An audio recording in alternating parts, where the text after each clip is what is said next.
مت کرے میرے بھائی، اس لیے کہ ایک ایسا مہینہ آیا ہمارے درمیان، ایک ایسا مہینہ آ چکا ہے کہ اس مبارک مہینے میں اللہ رب العزت شیطان کو جکڑ دیتے ہیں اور جہنم کے سارے دروازے کو بند کر دیتے ہیں اور جنت کے سارے دروازے کو کھول دیتا ہے۔ اللہ کے نبی صلی اللہ علیہ وسلم کی حدیث سے ذرا سنیے گا۔ اللہ کے نبی صلی اللہ علیہ وسلم فرماتے ہیں اِذَا كَانَ أَوَّلُ لَيْلَةٍ مِّن شَهْرِ رَمَضَانَ سُفِّدَتِ الشَّيَاطِينُ وَمَرَضَتِ الْجِنِّ غُلِّقَتْ أَبْوَابُ النَّارِ فَلَمْ يُفْتَحْ مِنْهَا بَابٌ وَفُتِحَتْ أَبْوَابُ الْجَنَّةِ فَلَمْ يُغْلَقْ مِنْهَا بَابٌ وَيُنَادِي مُنَادٍ يَا بَاغِيَ الْخَيْرِ وَيَا بَاغِيَ الشَّرِّ۔ اس حدیث کے اندر اللہ کے نبی صلی اللہ علیہ وسلم یہ فرما رہے ہیں کہ جب رمضان المبارک کا مہینہ کی پہلی رات آتی ہے تو اللہ تبارک و تعالی اس مبارک مہینے میں شیاطین کو جکڑ دیتے ہیں، اس کے پیر پر بیڑیاں ڈال دیا جاتا ہے، اور اسی طرح جو جنوں میں سے شرکش ہوتے ہیں، بدماش ہوتے ہیں، اوباش ہوتے ہیں، اس کو بھی پیر پر بیڑی ڈال دی جاتی ہے۔ جہنم کے سارے دروازے کو بند کر دیا جاتا ہے اور اسی طرح ایک بھی دروازہ کھولا نہیں چھوڑا جاتا۔ جنت کے سارے دروازے کو کھول دیا جاتا ہے اور ان سے ایک بھی بند نہیں رکھا جاتا ہے، اور ایک پکارنے والا آسمان سے پکارتا ہے یا باغی الخیر، اے خیر کے طلبگار، اے خیر کے طلبگار، اے رمضان المبارک میں پا کر کے اس میں نماز پڑھنے کی چاہت رکھنے والے، رمضان المبارک کو پا کر کے اس میں تراویح پڑھنے کی چاہت رکھنے والے، قرآن مجید کی تلاوت کی چاہت رکھنے والے، آگے بڑھو، یہ تمہارا مہینہ ہے، کسی دوسرے کا مہینہ نہیں ہے۔ اے برائی کے چاہنے والوں، اے رمضان المبارک کا مہینہ پا کر کے بھی تم روزہ نہ رکھنے والوں، برائی کرنے والوں، یہ تمہارا مہینہ نہیں ہے، تمہارا مہینہ نہیں، تم پیچھے ہٹو۔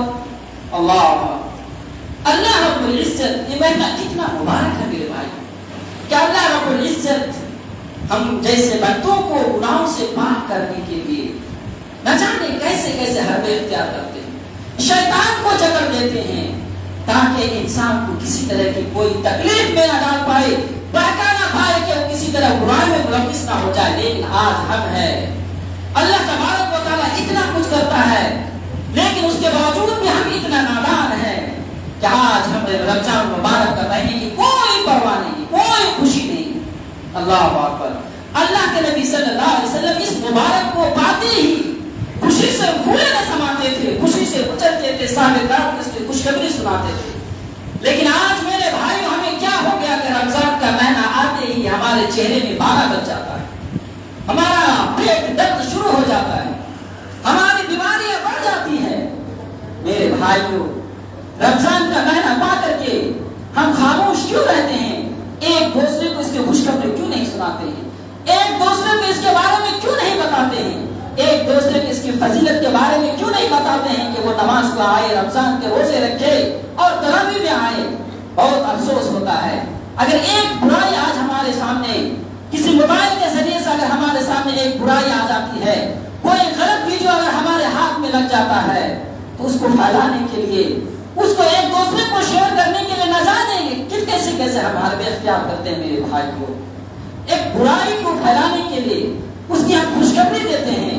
کچھ دن پہلے ایک فلم ریلیز ہوا تھا پٹھان مووی کے نام سے، میرے بھائیوں کتنے ہمارے مسلمان نوجوان ایسے ہیں جو اس فلم کو بتانے کے دوسرے کو خوشخبری دیتے ہیں، دوسرے کو بتاتے ہیں، اور اتنے ہمارے بہت سارے ایسے نوجوان ہیں کہ اس فلم کو دکھلانے کے لیے، دوسرے کو دکھلانے کے لیے پورے فلم ہال کو بک کر لیتے ہیں، ہر ایک دوسرے کو دکھلاتے ہیں۔ اللہ اکبر، کتنا ہمارا ایمان کمزور ہو چکا ہے۔ کیا آپ کو وہ حدیث معلوم نہیں مسلم شریف کی؟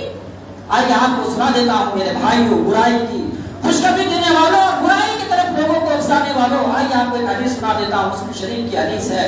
راوی حدیث حضرت ابو ہریرہ رضی اللہ عنہ ہے، وَمَن دَعَا إِلَى هُدًى كَانَ لَهُ مِنَ الْأَجْرِ مِثْلُ أُجُورِ مَن تَبِعَهُ۔ جو شخص کسی کو بھلائی کی طرف بلاتا ہے، رمضان کا مہینہ آ چکا ہے، آپ لوگ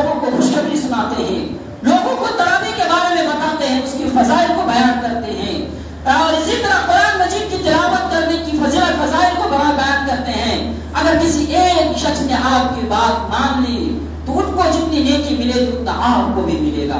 جتنے لوگ آپ کے بات پر آئیں گے اتنے تمام لوگوں کو آپ کو نیکی ملے گی اور اس کی نیکی میں کچھ کمی نہیں کی جائے گی. اللہ اکبر. لیکن اسی کا الٹا، اسی کا برعکس، اسی کا اپوزٹ، وَمَنْ دَعَا إِلَىٰ ضَلَالَةٍ، کسی کو برائی کی طرف بلاتے ہو، کسی کو غلط کاموں کی طرف بلاتے ہو، غلط میسج دیتے ہو، اور جتنے لوگ اس غلط میسج کو دیکھیں گے، اس غلط ویڈیو کو دیکھیں گے، جتنے لوگ دیکھیں گے ان تمام کا گناہ آپ کے سر پر لاد دیا جائے گا.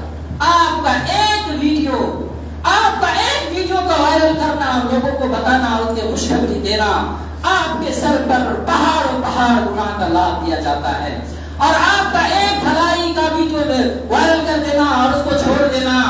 رمضان کا مہینہ آیا، رمضان کی ایک حدیث کو ڈال دیے اور لوگوں کو خوشخبری دیے تو میرے بھائی جتنے لوگوں کو پڑھیں گے، جتنے لوگ اس پر عمل کریں گے، تمام کی نیکی آپ کے سر پر آئے گا، آپ کے کھاتے میں آئے گا. میرے بھائی لہٰذا اس مبارک مہینے کو آپ نے اگر پایا ہے، اس مبارک مہینے کو پا کر کے میرے بھائیوں اپنے آپ کو خوش نصیب سمجھیے، اس لیے کہ ایک ایسا مہینہ آیا ہے، ایک ایسا مہینہ آیا ہے کہ جس کی 30 دن کی عبادت، جس کی 30 دن کی عبادت آپ کو 100 سال کی، 70 سال کی عبادت کے برابر ثواب ملے گا. حدیث کیا ہے دیکھیے، متفق علیہ کی حدیث ہے. اللہ کے نبی صلی اللہ علیہ وسلم فرماتے ہیں کہ من صام رمضان ایمانا واحتسابا غفر له ما تقدم من ذنبه، جس شخص نے رمضان المبارک کا روزہ رکھا اس شرط کے ساتھ کہ وہ ایمان والا ہو، واحتسابا، اور حصول ثواب کی نیت سے. ایسا نہیں کہ ہم رمضان کا روزہ رکھ، لیکن اگر کوئی غیر مسلم روزہ رکھے، اگر وہ اللہ پر ایمان نہیں رکھتا، اللہ کو نہیں مانتا، تو اس کا روزہ کوئی کام نہیں آئے گا. اللہ کے رسول نے شرط لگا دیا ہے کہ ایمان کے ساتھ وہ اللہ کو مانتا اور رسول کو مانتا ہو. اس لیے کہ قرآن میں اللہ تعالیٰ نے بالکل ظاہر کر دیا ہے، ان الذین کفروا وماتوا وهم کفار فلن يقبل منهم من احد منهم الارض ذهبا. اگر ایک شخص کافر ہے اور اسی کی موت کافر پر ہوتی ہے، اگر وہ پہاڑ کا سونے بھی خرچ کر دے، اگر وہ زمین کے برابر بھی سونا خرچ کر دے، تو میرے بھائیوں اس کی وہ نیکی کام نہیں آئے گی، اس کو کچھ نہیں ملنے والا ہے. تو پتہ ہی چلا اس آیت کریمہ سے ایمان کرانا ضروری ہے. اور اسی طرح وہ احتساباً، حصول ثواب کی نیت سے وہ روزہ رکھتا ہو. ایسا نہیں کہ لوگ روزہ رکھے تو ہم بھی رکھ لیتے ہیں. ایسا نہیں کہ اگر ہم روزہ نہیں رکھیں گے تو لوگ کیا کہیں گے کہ کتنا بڑا نادان ہے، روزہ نہیں رکھتے ہیں. اگر آپ کا روزہ لوگوں کے ڈر کا ہے تو میرے بھائی پھر وہ آپ کو ثواب نہیں ملے گا. جو ابھی میں آپ کو بیان کرنے جا رہا ہوں وہ کیا ہے ثواب. اللہ کے نبی صلی اللہ علیہ وسلم فرماتے ہیں، ذرا لوگوں غور سے سنو، کتنا بڑا آفر دے رہا ہے اللہ تبارک و تعالی ہمیں. من صام رمضان ایمانا احتسابا غفر له ما تقدم من ذنبه، اس کے سارے پچھلے گناہوں کو معاف کر دیا جاتا ہے. ایک شخص 50 سال کا ہے، 60 سال کا ہے، 70 سال کا ہے، 100 سال کا ہے، اس کے 100 سال کے سارے گناہوں کو معاف کر دیا جاتا ہے. اور کیا چاہیے آپ کو بھائی؟ اتنا بڑا آفر دے رہا ہے اللہ تبارک و تعالی، اور کیا چاہیے آپ کو؟ آج بہت افسوس ہوتا ہے کہ اگر دنیا میں ایک آفر ہمیں مل جائے، کسی کمپنی کی طرف سے اگر ایک آفر آ جائے تو ہم اس کو حاصل کرنے کے لیے نہ جانے ایک سال، 2 سال، 3 سال اس کو پہلے بک کر لیتے ہیں، صرف دنیا کے چند دنوں کے لیے. اللہ تبارک و تعالیٰ اتنا بڑا آفر دے رہا ہے کہ آپ کے سارے زندگی گناہوں کو معاف کر دے رہا ہے، اور ہم اتنا بڑا نادان ہے کہ ہم اس کو حاصل کرنے کے لیے تیار نہیں. تو ہم سے بڑا بیوقوف کون ہو سکتا ہے میرے بھائی؟ لہٰذا ضرورت اس بات کی ہے کہ اتنا بڑا آفر کو ہم مت گوائیے، اس آفر کو ہمیں حاصل کرنے کی ضرورت ہے میرے بھائیوں. ایک ایسا آفر آیا اللہ رب العزت کی طرف سے میرے بھائیوں. میرے بھائیوں آئیے آپ کو ایک آفر اور بتا دیتا ہوں. جو سب سے بڑا آفر ہے، سب سے بڑی نعمت ہے، وہ ہے تقوی. اس سے بڑی دولت، اس سے بڑی نعمت کوئی نہیں ہو سکتا ہے میرے بھائیوں. اگر آپ کے دل میں، آپ کے پاس تقوی آ جائے تو اس سے بڑی دولت ہے ہی نہیں. اس سے کہ اللہ کے رسول، اس لیے کہ اگر آپ بیٹھے ہوئے ہیں، آپ گرمی کے موسم میں آپ وضو کر رہے ہیں اور آپ وضو کر رہے ہیں، آپ کا حلق سوکھ چکا ہے، کوئی دیکھنے والا بھی نہیں ہے، لیکن آپ کا ڈر ہے اللہ کا، اللہ کا ڈر ہے، اس وقت آپ چھوڑ دیتے ہیں، آپ پانی نہیں پیتے ہیں میرے بھائی۔ اس سے بڑی دولت کیا ہو سکتی ہے میرے بھائیوں؟ یہی تو اصل چیز ہے انسان کو ملی، یہی تو اللہ تبارک و تعالیٰ کو چاہیے۔ ایک انسان کسی بھی ڈپارٹمنٹ میں کام کرنے والا ہو، چاہے وہ تجارت کرتا ہو، چاہے وہ کاروبار کرتا ہو، چاہے وہ دکان چلاتا ہو، چاہے وہ دنیا کے کسی کونے میں ہو، چاہے وہ جنت میں ہو، چاہے وہ خلوت میں ہو، چاہے وہ بڑی محفل میں ہو، چاہے وہ اکیلا تنہا روم بند میں اکیلا میں موبائل چلا رہا ہو اور اس کے موبائل میں فیس بک چلا رہا ہو، اور فیس بک چلاتے چلاتے اس کے موبائل پر جب کوئی غلط چیز آ جاتی ہے تب اس کو نہیں دیکھتا ہے، اس کو ڈر کے مارے اس کو آگے بڑھا دیتا ہے۔ یہی تو تقویٰ، یہی تو سب سے بڑی چیز ہے میرے بھائی کو۔ یہ کب ہوگا؟ یہ رمضان مبارک کا مہینہ آیا ہے، اسی لیے تو آیا ہمارے تقویٰ کو بڑھانے کے لیے۔ اللہ تبارک و تعالیٰ خود قرآن مجید کے اندر سورہ بقرہ آیت نمبر 183 کے اندر ارشاد فرماتا ہے، یا ایھا الذین آمنوا کتب علیکم الصیام کما کتب علی الذین من قبلکم لعلکم تتقون۔ اے ایمان والو، تم پر روزے فرض کیے گئے ہیں جیسا کہ تم سے پہلے لوگوں پر فرض کیا گیا تھا، لعلکم تتقون، تاکہ تمہارے دلوں میں تقویٰ پیدا ہو جائے، اللہ کا ڈر پیدا ہو جائے۔ میرے بھائیوں، اس لیے کہ انسان جب انسان کے دل میں ڈر ہوگا، خوف ہوگا، تو وہ پھر کوئی کام جب اپنا قدم بڑھائے گا تو وہ سوچے گا میں جو یہ قدم بڑھا رہا ہوں کہیں غلط کام کی طرف تو قدم نہیں بڑھ رہا ہے۔ لہٰذا میرے بھائیوں، اس سے بڑی دولت اور کیا سکتی ہے؟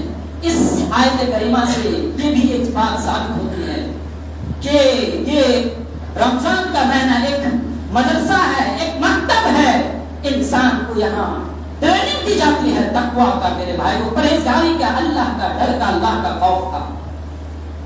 آئیے آپ کو تقویٰ کا ایک مثال دیتا ہوں جو بہت ہی پیاری مثال ہے میرے بھائیوں، آپ کو تقویٰ سمجھنے میں بہت آسان ہوگا۔ آئیے آپ کو سنا دیتا ہوں، ذرا غور سے سنیے گا۔ حضرت عبداللہ بن عمر رضی اللہ عنہ ایک مرتبہ سفر کر رہے تھے، کہیں جا رہے تھے، پیاس لگی ہے، بھوک لگی ہے، ایک چرواہا بکری چرا رہے تھے۔ جب دیکھا کہ ایک چرواہا بکری چرا رہے تو حضرت عبداللہ بن عمر رضی اللہ عنہ نے کہا کہ اے چرواہا، مجھے بھوک لگی، مجھے پیاس لگی ہے، کچھ دودھ دے دو، کچھ دودھ دے دو ہمیں، بکری کا ایک دودھ دے، بکری کا مجھے دودھ دے کر دے تاکہ میں اپنی پیاس بجھا لوں، میں بہت پیاسا ہوں۔ تو اس شخص جو جواب دیتا ہو کہتا ہے کہ میری بکری نہیں ہے، میری مالک کی بکری ہے، مجھے رکھا گیا ہے چرانے کے لیے، مجھے چرانے کے لیے رکھا گیا ہے، میرا یہ جاب ہے، میں آپ کو دودھ نہیں دے سکتا اس لیے کہ میری ذاتی بکری نہیں ہے، وہ میری مالک کی بکری ہے۔ تو حضرت عبداللہ بن عمر رضی اللہ عنہ نے دیکھا کہ کتنا بڑا اس کے اندر تقویٰ، اور زیادہ جانچنے کے لیے، پرکھنے کے لیے دیکھتے ہیں کتنے درجے کے وہ ایمان والے ہیں، تقویٰ والے ہیں، اللہ والے ہیں۔ کہتے ہیں اے فلاں شخص، چلو ٹھیک ہے تم ویسے مت دو، ایک کام کرو، میں تمہیں کچھ پیسہ دیتا ہوں، کچھ روپیہ دیتا ہوں، اس روپیہ لے لو اور مجھے ایک بکری دے دو، میں اس بکری سے دودھ بھی پی لوں گا اور اس کے ذبح کر کے کھا بھی لوں گا، میرا بھی کام ہو جائے گا، آپ کا بھی کام ہو جائے گا، اور آپ کے مالک اگر پوچھے تو کہہ دینا کہ ایک بھیڑیا نے اس ایک بکری کو کھا لیا ہے۔ میرے بھائی، اس کے بعد جو چرواہی جواب دیتا ہے، روایتوں میں اس کا جملہ سنیے میرے بھائی کو، ابن کثیر البدایہ والنہایہ میں روایت یہ واقعہ نقل کیا ہے، اس کا جملہ سنیے، وہ چرواہا کیا کہتا ہے، فَأَيْنَ اللَّهُ فَأَيْنَ اللَّهُ، اللہ تو مجھے دیکھ رہا ہے، اللہ تو اوپر ہے، ٹھیک ہے آپ کا بھی کام بن جائے گا، میرا بھی کام بن جائے گا، میں مالک کو بھی تسلی دے دوں گا، لیکن اللہ جو دیکھ رہا ہے، وَإِنَّ عَلَيْكُمْ لَحَافِظِينَ كِرَامًا كَاتِبِينَ، میرے دائیں بائیں جو کرام کاتبین جو ہمارے ایک ایک چیز کے ایکٹیویٹ کر رہے